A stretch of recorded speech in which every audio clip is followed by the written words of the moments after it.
Ano ba yung nasa heart ko ngayon? Every time na lumalabas ako sa sa pag nagtatapon ng basura or in times of ano,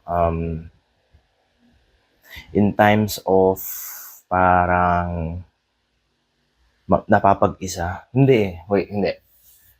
Iba kasi yung magkukulong ka sa isang kwarto tapos you're alone with your thoughts. Iba yung mag-isolate ka with four walls and then alone with your thoughts. I think parang ano yun eh, more meditative.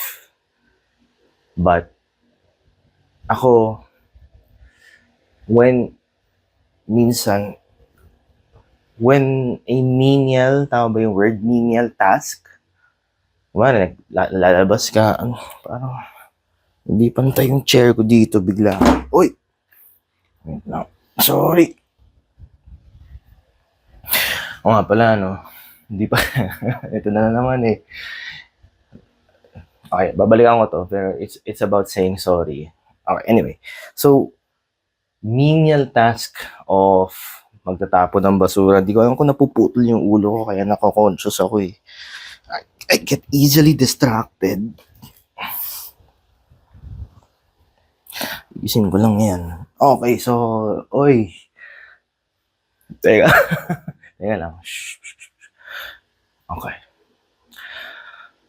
So, pag nagtatapon ako ng basura, okay, or pag kumukuha ng grab food, or pag may package na parcel ng Lazada or Shopee, yung journey from A to B, madalas kong kinakausap yung sarili ko doon. So, hindi siya necessarily pag-a-isolate. Okay? Ano siya, parang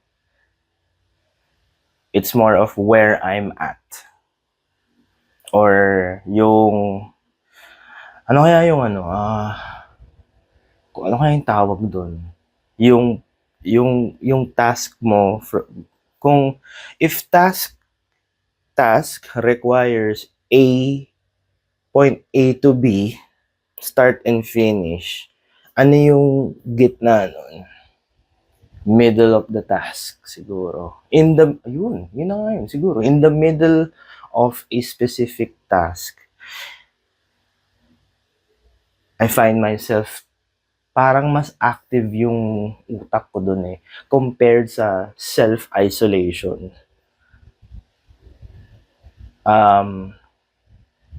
And mas ganado yung utak ko pag may task ako na ginagawa.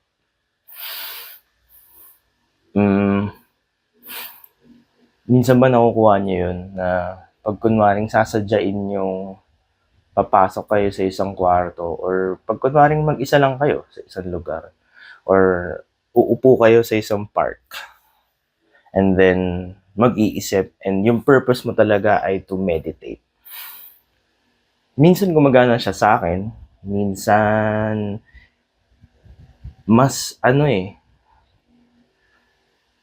parang alam mo yung focus ko is kunwari kung yung task ko ay manahimik at mag-isip, hindi siya magiging productive sa akin kung yung goal ko ay mag-isip ng mga bagay. Or depende sa goal mo. Kung ang meditation naman, wala ka naman dapat ine-expect eh. Okay. Ganito na lang. Siguro pag mas pumapasok ang thoughts na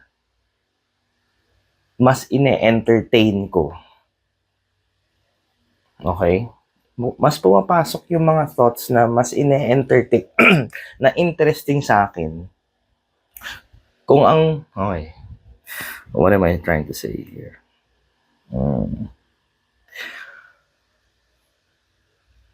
Okay. Siguro kung ang passive na goal ko is to have fun thoughts, mas pipiliin ko ang magkaroon ng task in the middle of the task thinking kasi parang mas may gold mine of fun thoughts ako dun eh. As opposed to isolation. Yan, I think na pako ko yung thought dun compared to self-isolation na parang I sit down with my notebook or just simply sit down and wait for a fun thought. Fun thought equals thought na I find interesting. Ganon. So, kung gusto kong mag-farm ng fun thoughts, no? Kung gusto kong, kumbaga, talking points dito sa podcast, kung gusto kong magkaroon ng maraming fun thoughts, I would do tasks. Hindi ako magsisit down and kumbaga tapon ng basura o mag-grocery.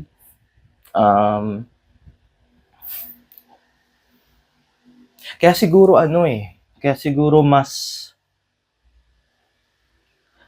mas gumagana yung, alam mo yung nagkakaroon ka ng bright idea pag naliligo ka. Shower thoughts. Yun siguro yun. Kasi hindi ka naman papasok ng banyo kung mabaho ka. Hindi ka naman papasok sa banyo para kung yung goal mo kasi maligo eh. 'Di ba? Kung yung goal mo maligo, yun yung task mo. Pero bakit in the middle of kung ang point A is mabaho ka and yung point B is mabango ka, yung task mo doon ay maligo. Pero in the middle, doon lumalabas yung magic. Doon ka pwede mag-farm ng fun thoughts. So, life hack ba yun? Hindi ko alam. I just felt like sharing that. And happy second week of June. And this is Father's Day weekend. And I'll get back to that later. Kasi meron pa lang sasabihin about saying sorry din. Napansin ng wife ko na in this podcast, I say sorry a lot. And that made me realize, no? Kasi, okay, I think one of the key purposes why I wanted to keep going or keep recording podcasts or enjoy making podcasts so far is parang mas tinatry ko pang kilalanin yung sarili ko. And I know that's deep and cheesy, pero this is my podcast and you're gonna get a whole lot of me. And I thank you. Thank you for sa pagpapakinig. Maraming beses na parang masyado mong so far sa 33 years of existence ko. Hindi ko nga sure kung ilang taon ako ngayon eh. Baka 33. Lagyan natin muna sa 33. Kasi hindi ko alam kung 34 ba ako, 32. I stopped counting eh. Pero in 33 years ng existence ko, I think na pagkabalik ko from Canada, parang feeling ko, na-realize ko na yung kung sino ako. And from that point, I thought, sure, naka-gain ako ng self-confidence konti. Parang mas nakakilala ko yung worth ko, mas alam ko kung sino ako nung nagkaroon ako ng experience on being alone and or tackling Canada on my own. and studying there, nagkaroon ako ng much more time to really realize kung ano ba yung capabilities ko, or do I even know who I am.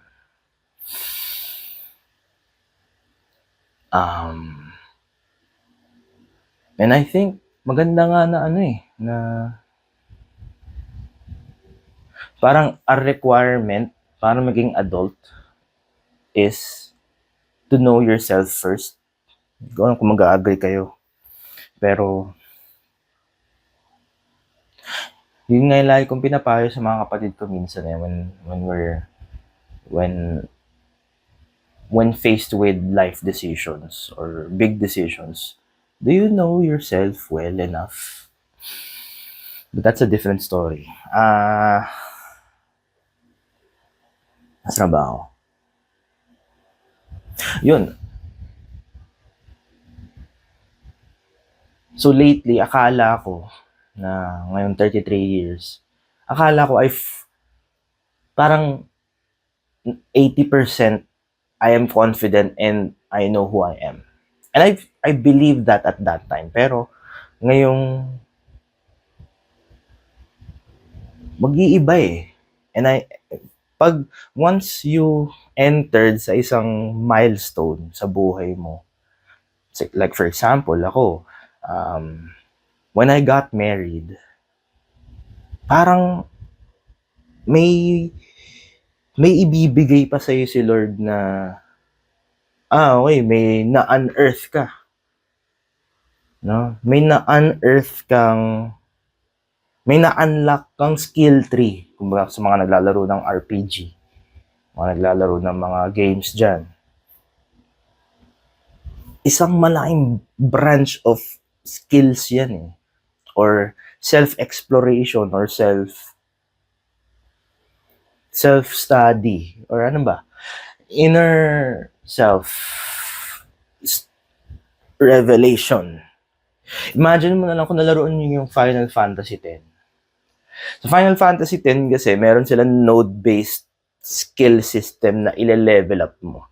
Or kung kunwari ganito na lang, classic, Ragnarok. 90s. No? 90s kids. Sip tayo ng kape doon. Na konti na lang, no? Nagsimula ako ng konti.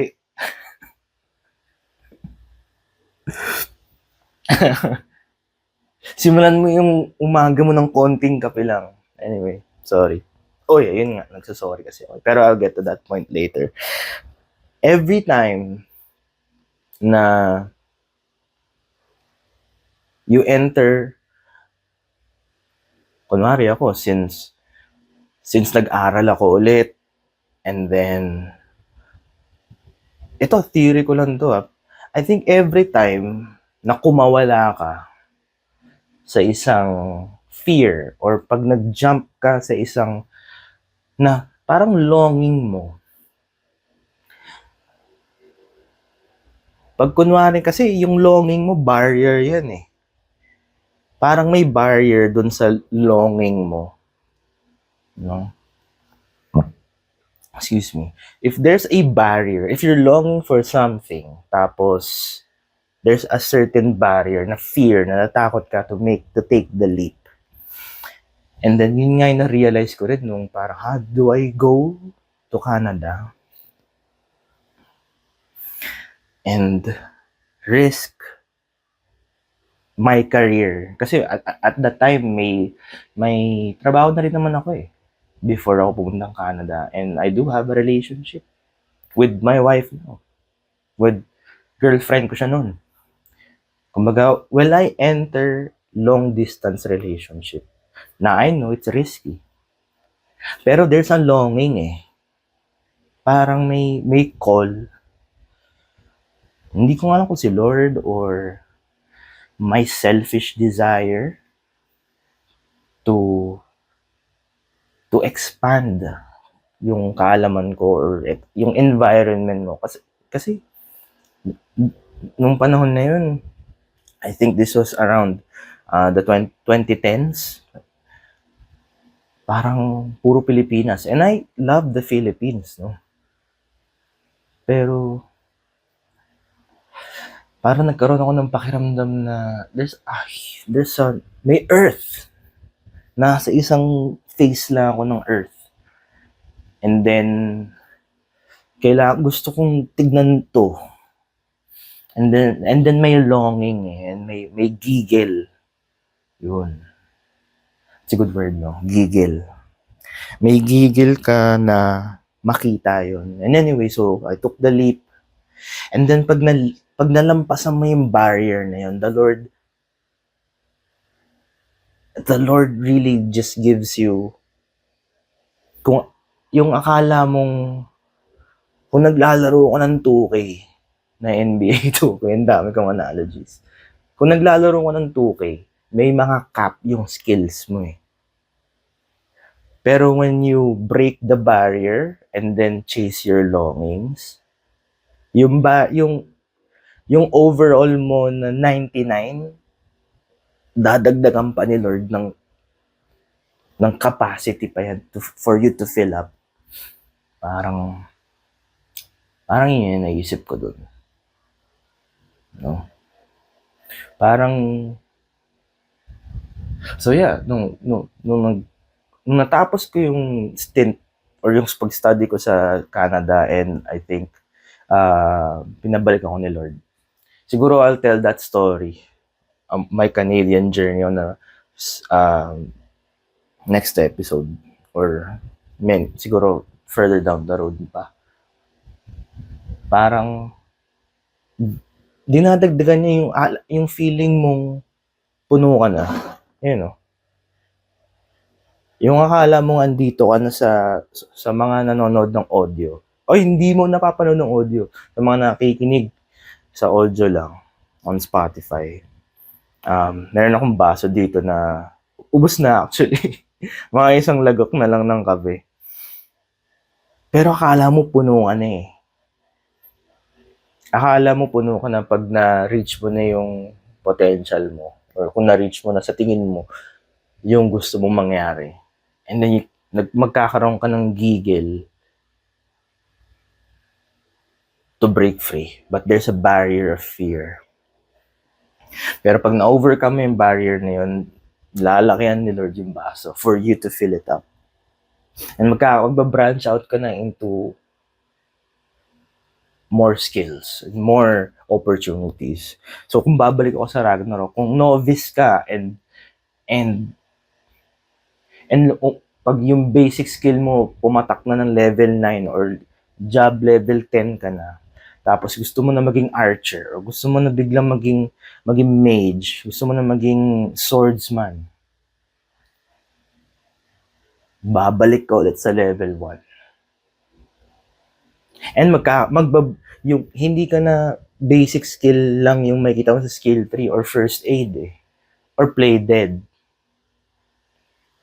Dadagdagan ni Lord yan ng double strafe. Dadagdagan ni Lord ng ito, pag-aralan mo tong ang tawag doon, Sonic, sa mga assassin din, sa thief, double strafe. Sa archer kasi yun, pero ang lakas kasi yun, double strafe. Cold bolt, no? Soul strike. Bibigyan ka ng soul strike. Bibigyan ka ng increased SP regeneration. And ang nerdy na. Okay. I like games eh. I think a lot of yung childhood ko is playing games and learning. And parang binibuild ko yung who I am. And a huge part of it is video games. So anyway, ano ba sinasabi ko? And ano ba talaga ano bang ginagawa ko? Ano ba, sa trabaho? Oo nga pala, sabi nga ng asawa ko, I say sorry a lot.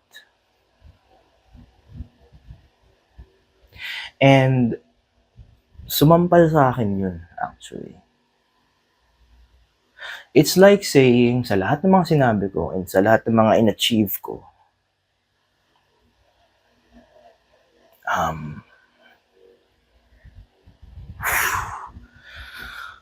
okay, medyo naging emotional ako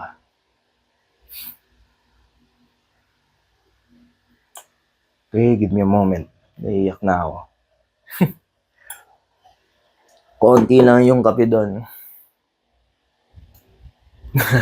Sayang.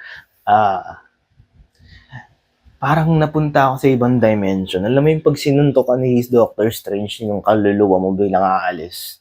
Tapos mag-whiplash sa katawan mo. Yun yung ginawa sa akin ng asawa ko. Kaya, God bless the wives. God bless the partners. Ang galing. Ang sabi niya lang sa akin, notes niya sa mga podcast ko is, masyado ka lang sa sorry.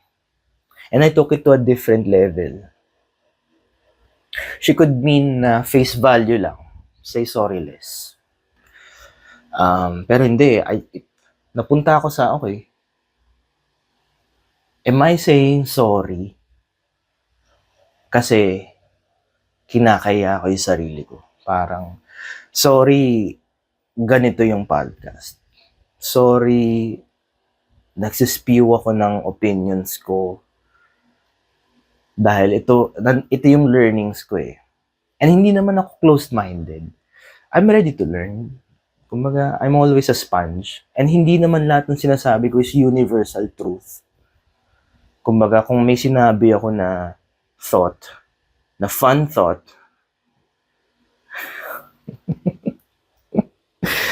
pag may sinabi akong fun thought, tas hindi mo na,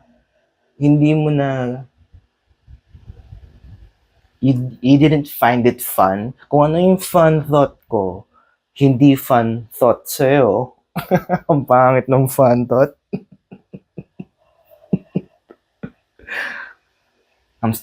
I'll stick with it.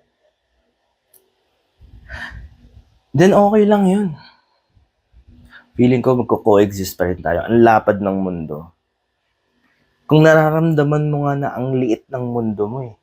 And then, magagalit ka sa fun thought ng brethren mo. I think hindi ka pa umaalis sa bahay mo. Touch grass, no? Be open, absorb. Absorb mo lang yung less fun thoughts sa'yo, pero I think I like thoughts that are fun. Binaliktad ko lang, parang.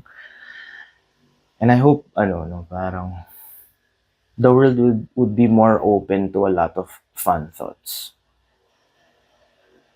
Hindi yung, kung hindi fun sa'yo yung thought ng neighbor mo, sunugin mo na yung bahay niya. Alam mo yun, parang ayoko sa fun thought mo, Chong. Hindi, lang yan, thought yan. Yung fun thought ko ay funner than yours. And I think you're a very close-minded person. Anyway, sasabihin ko doon. Saan ba ako? Yeah, so next, I say sorry too much.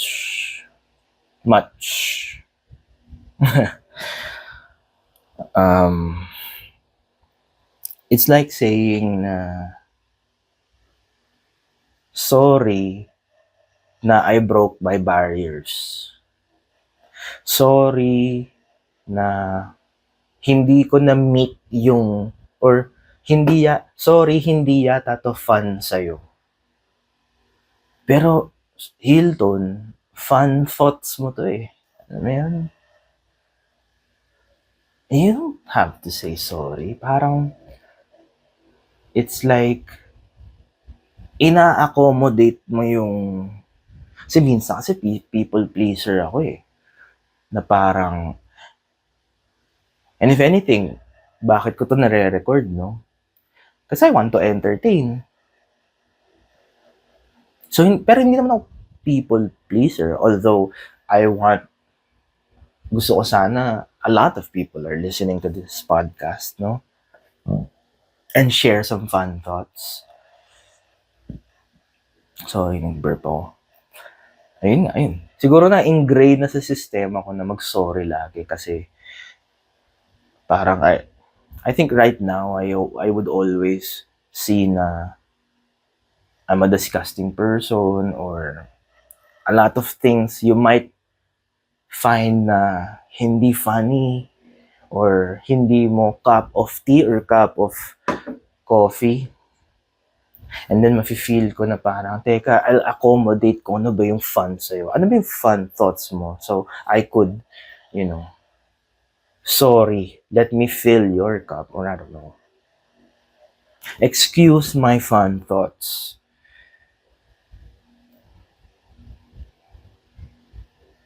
So, yun, I'm gonna try na, susundan ko yung payo ng asawa ko. Na, I'm not gonna say sorry to myself. I'm not gonna say, una, this is my podcast. Or sorry. Kakasabi ko lang eh. Hindi pala. This is our podcast. Yung dalawa ng asawa ko. And I'm hoping na we could go back na kaming dalawa ulit. Or maybe guesting siya. Kung nasaan yung kanyang comfortable levels. Pero I just really appreciate that note from my wife, no, na you say sorry too much. So I guess, don't apologize sa mga natutunan mo na. Huwag kang mag-sorry. Minaalala ko, meron akong kaibigan, no, na every time na maglalaro kami ng games, kahit anong games, kasi mahilig kami sa RPG, lagi niyang sasabihin sa akin na ito yung build mo dapat.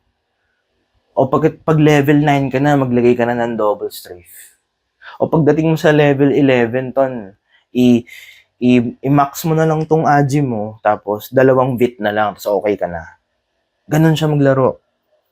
So hindi ko, good friends pa rin naman kami, pero yun yung upbringing ko, kasi feeling ko, and ang galing naman niya eh.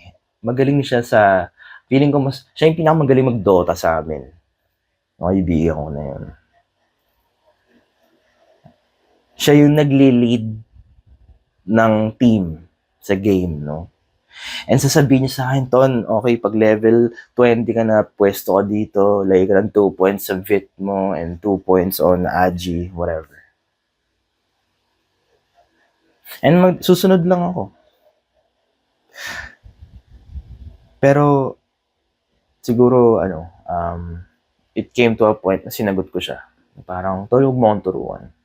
May maglalaro ako. And hindi na kami friends ngayon. Joke lang. We're still good friends. And, pero hindi na kami naglalaro eh. Kumbaga, ayun nga, once you enter into a certain milestone sa buhay mo, i-increase ni Lord yung capacity. And kailangan mo sarili mong diskarte. Pag in-increase ni Lord yung capacity mo, let you and the Lord collaborate dun. Na parang, Lord, anong lalagay ko dito? Gagawa ba ako ng plus 5 strength dito? Or, Lord, anong build? Increase crit? Magki-critical strike ba ako? Or, may mga skills na sa Ragnarok. Nakalimutan ko na yan. Ulit. Heal. Uy, hanggang level 4 lang ba yung warp portal? Or hanggang level 2 lang, Lord?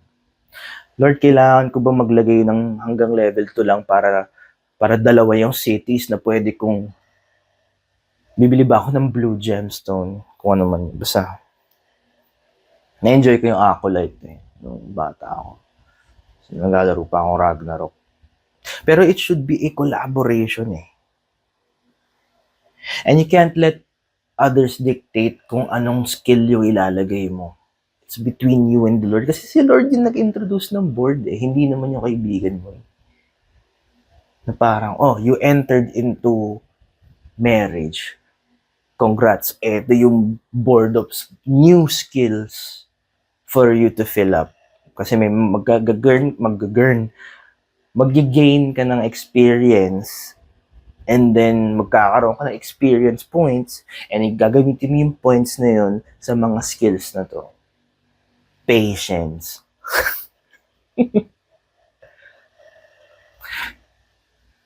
I think in a marriage nga, you have to put a lot of skills sa patience.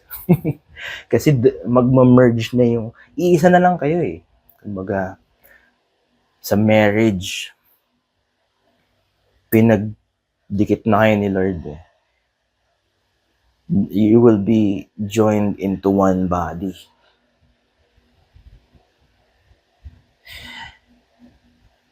And you have to put a lot of patience and love and and and actually nga sa married life, naglalagay ako ng plumbing skills. Kung alam niyo lang yung plumbing skills ko, parang naiirita kasi ako sa tumutulo na tubig. Kasi magpupool siya eh. So naglagay na ako ng plumbing skills ko eh sa board na binigay ni Lord. Naglagay ako ng 3 magpalit ng fill valve ng kubeta or ng toilet, sorry. Ng inidoro. Taas ng skill ko doon. Actually, team effort nga yun eh. Pinalitan namin yung fill valve. Alam niyo ba yung fill valve? Google niyo na lang. And magpalit ng grease trap. And nalaman ko rin kung bakit may letter U sa ilalim. Hindi ko na lang share kasi hindi ako ganun ka-sure eh. Pero may idea ako kung bakit. Kung bakit may letter U. Hindi, kumbaga sa ilalim ng inidoro nyo, hindi diretso lang. Hindi siya diretsong pipe going from sa lababo hanggang dun sa sewage. Meron siyang pa letter U, kukurba pa siya bago siya bumaba. Kasi ito na, explain ko na. Kasi yung purpose nun, para may konting bara ng tubig, para hindi, yung singaw ng sewage, kung sa ilalim, yung singaw yung mabaho sa sewage, hindi sisingaw sa butas ng lababo nyo. So, hinaharangan siya ng tubig, yung letter U na yun. Diba? Astig. Kaya natuwa rin ako konti sa plumbing. So yun, naglagay ako ng skills doon sa plumbing. Sa marriage board. And hindi pa ako kompleto. Hindi pa complete yung... There's more to learn and I'm excited kung ano pa ang matututunan ko sa marriage. And then I jump. Ang bilis nga eh. Nag-open ako ng bagong skill tree. Fatherhood. No? Binigyan ako ni Lord ng fatherhood board. Okay, may anak ka na. Boom. Uunahin mo yung patience lagi kasi may patience skill ulit dun eh. And energy. And consciousness sa antaba mo na kasi kailangan mo you need to be more fit. Okay? You need to take care of your health. Kasi you have a mouth to feed. May umaasa sa'yo na life. Kaya you have to be healthy. Kaya siguro yung dietin episode. Dahil ko sinabi na. No? So, don't say sorry. Kasi pag sinabi mong sorry, it's like saying, sorry, ito yung mga pinili kong skills sa board ko. Na pinag-collaborate nyo with the Lord. Magsusorry ka doon. No way. So, don't say sorry. Don't say sorry if you expressed a fun thought.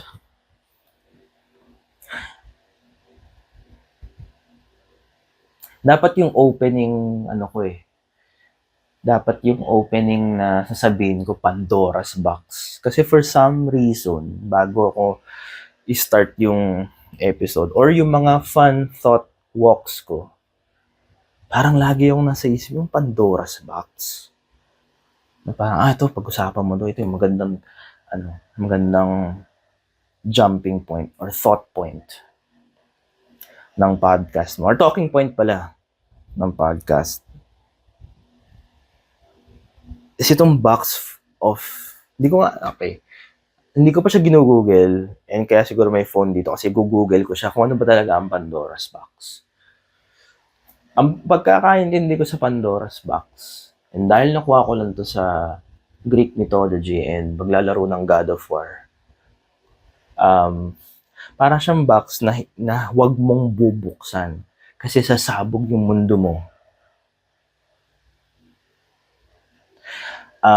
Parang lahat ng chaos nilagay sa isang box and matatakot ka lang. Or parang don't you dare open it. Pero sobrang tempting. Bakit mo dinesignan yung Pandora's Box ng puro gold and puro, eto yung bukasan? Bakit mo lalagyan ng, okay, Greek mythology. Bakit mo lalagyan ng bukasan kung sa bagay? Paano mo naman pala isasaksak lahat ng chaos sa isang box kung walang bukasan, di ba? So anyway, sorry. Nag-sorry ako ulit. I'm working on it.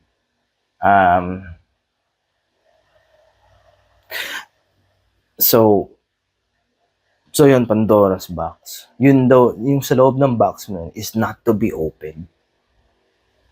Kasi, pag binuksan mo yun, sabog yung, lalabas lahat ng chaotic stuff. Kaya, Google nga natin kung ano yung, kung tama yung hula ko sa Pandora's Box. Phone is starting, no? Tagal pa pala. So, wait, yun na. Wait. Starting. Gusto ko kasi sana yung phone ko kasi ginagamit ko siya pang record Pero, ayan. Google natin, Pandora's Box. Ang tagal. So, habang nangyayari yan, yun yung gusto ko sanang pag-usapan Parang yun yung pinaka-jump off point ko. Ano bang masasabi ko sa Pandora's Box? Okay. Ito. Sabi ni Google, is a Pandora's Box, a central element in Greek mythology, is a container. Originally a jar.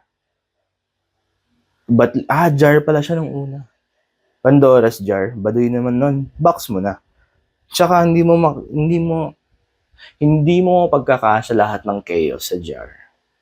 Okay? May bottleneck. Ang sikip nun. Kaya na-unbox ka agad. Gets? Ba't kasi jar? The story recounts how Pandora, driven by curiosity, opened the box, unleashing suffering and trouble among humanity, with only hope remaining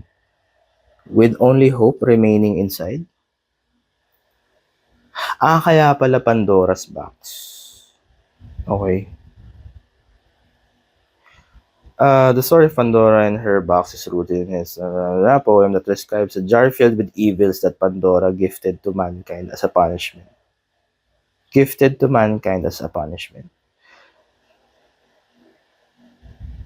Blah, blah, blah, blah, blah, blah, blah, blah. Okay, so far tama naman yata ako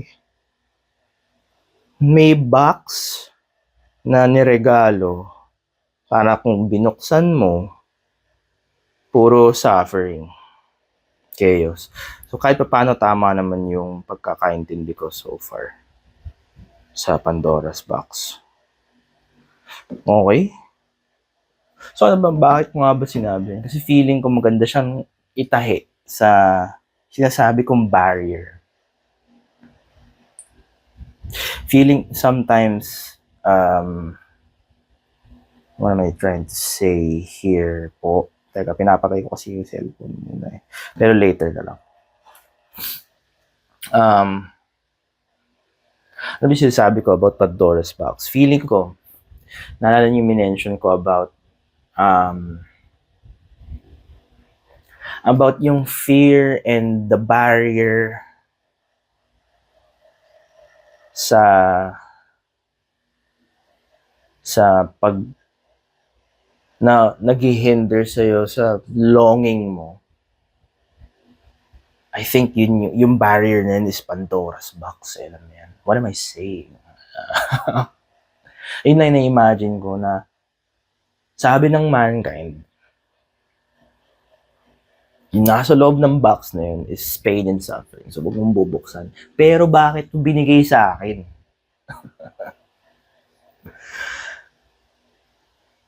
Parang, imagine mo, lumapit sa isang tao, no? Tapos parang, tol, meron akong box dito. Ang ganda, no? May kandado. Sa'yo na lang to, pero huwag mong bubuksan, ha? Pero sa'yo na lang to. Pare, anong gagawin ko dito? 'Di ba? Eh, di bubuksan ko. Alam mo yung nasa isip mo na, okay, imagine mo na lang to, Ngayon may lalapit sa'yo, Chong, meron akong box. Okay, tol? Meron akong box. Bibigay ko sa'yo to kasi gifted to mankind daw eh. Regalo sa'yo. Pero wag mong bubuksan. Sabi mo, bakit? Ba't hindi ko bubuksan? Andyan lahat ng pain and suffering. Okay? So parang, okay. Ba't mo binigay sa akin tong Pandora's box?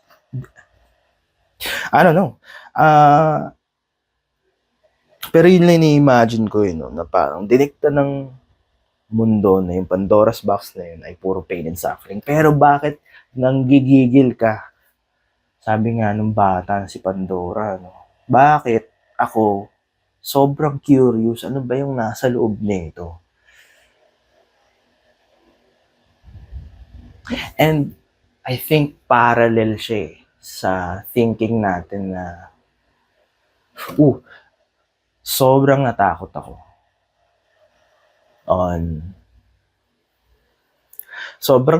ako sa thought of having a kid. Yun yung Pandora's box ko. Kasi sinabi sa akin ng nanay ko, RIP, na once nagkaroon ka na ng anak, the priority will shift. And tumatak sa akin na, pain, suffering. Pain and suffering. Yung Pandora's box na yan. Pero sobrang curious mo pa din eh. Alam mo yun? Parang i-imagine mo naman one day, kids. And may mga taong preference talaga nila na walang no kids And if you don't want to touch that box, okay lang. Hindi ko sinasabing mali yung ginagawa nila. Hindi ko sinasabing hindi sila curious enough. Pero, and I wasn't curious enough din naman. I was scared. No? Pero nung bumukas yung box na yun, totoo. Pain and suffering pa rin naman. Hanggang ngayon, pain and suffering. Pero, the thing is, kaya ka nga bibigyan ng board ni Lord din, a new branch of skills. Kasi, sa tingin mo ba, yung box na yan, kaya yung power ng Diyos natin? Kaya kanya bibigyan ng panlaban dun eh. Lalagyan mo lang ng konting patience and love and energy. And mas malakas ka pa nga eh. Sabi nga ni Friedrich Nietzsche, kung siya nga ba yung nagsabi ng philosopher siya eh.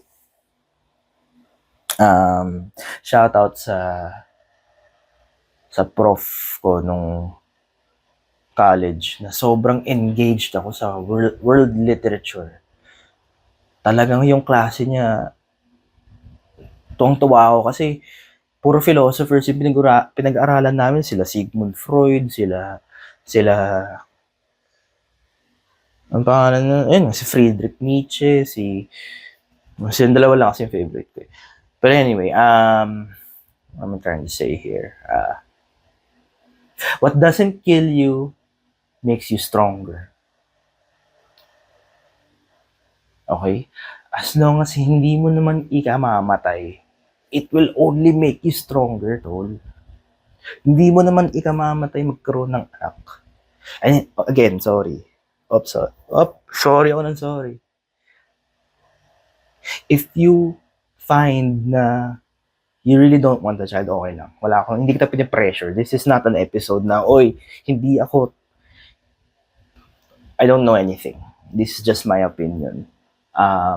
If you don't want kids, okay lang. Pero, in my experience, kaya eh. And, parang mas kinikilala ko pa yung sarili ko. There's more to me pa pala that I long to explore. Magaling ba akong mentor sa kids ko? Magaling ba akong encourager? Yun yung doon ako mga curious eh.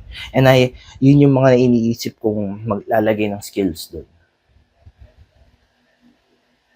So I think yung mga Pandora's box sa life natin, buksan nyo lang, tol. Kasi may mga fun thoughts dyan. Kamusta? Anong gagawin na natin? Anong oras na? Yeah, I think we'll leave it at there. My point is, don't be sorry. Don't be sorry sa progress mo. Don't be sorry sa fun thoughts mo. Ayun, thank you. Salamat sa pagkinig ulit sa Tinton Podcast, episode 12 na. Is it? Sorry. About 13. I think it's episode 12. Again, if you're listening, so sana magkaroon tayo ng audio questions dito or video questions dito sa podcast. Please just record it and send it sa email. Andito lang siya, tintonproductions@gmail.com. And I'll try to answer. Hindi ako magbibigay ng payo. Hindi to love notes or Papa Jack. Pwede ko sabihin na hindi ko alam. Kung tinanong mo ako na, uy, ano yung favorite food ng rabbit? Alam mo, okay, sabi daw nila, pag nagpakain ka daw ng carrot sa rabbit, hindi, si Bugs Bunny lang yun. Kung hindi si Bugs Bunny yung rabbit mo, wag mo daw bigyan ng carrot. Bigyan mo lang ng leaves, ng lettuce. Kasi, hindi ko alam, don't quote me on this, nagbibigay lang sila ng diabetes yata sa rabbit. So, pinauso lang ni Bugs Bunny yun. So, kung tinanong mo sa akin yun, magbibigay lang ako ng kalokohan. Yung mga ganong klaseng sorry, burp ako ng burp. Yun, pwede ako mag-sorry doon kasi rude yun eh. Pag nag-burp ka sa mukha ng listeners mo. So, yeah, kung tinanong mo kung okay lang ba mag-burp sa harapan ng friends mo, let it rip, sabi nga ng Beyblade. Sino ba ako? Yeah, please, if you have a burning question or curious ka to open that Pandora's box sa akin, and I'll give you an answer. Bakit ako naglagay ng quotation marks dun sa an answer? Kasi it's not necessarily the right answer or the wrong answer. I'll just give you an answer. So, and hopefully you had fun na listening to me share this message. Okay, yun lang. Thank you. Bye-bye. Ay, wait, hindi pa tapos. Huwag mo munang i-cancel yan. So, I made it a point na yung mga video episode, okay, Kung may video, nilagay ko na lang sa YouTube para kumita naman ako sa YouTube. I'm trying to grow yung YouTube channel. So please subscribe sa YouTube channel ko and like yung mga videos. Kung gusto niyo nang may video doon kayo sa YouTube, pero dito sa Spotify or kung ina-assume ko na nasa Spotify ka ngayon, audio lang. Yun. Kasi dati nagvi-video episode ako sa Spotify. So gusto ko sana both platforms are growing. So if you want video episodes, nasa YouTube. If you want audio episodes, nasa Spotify. Yeah, yun lang. Bye.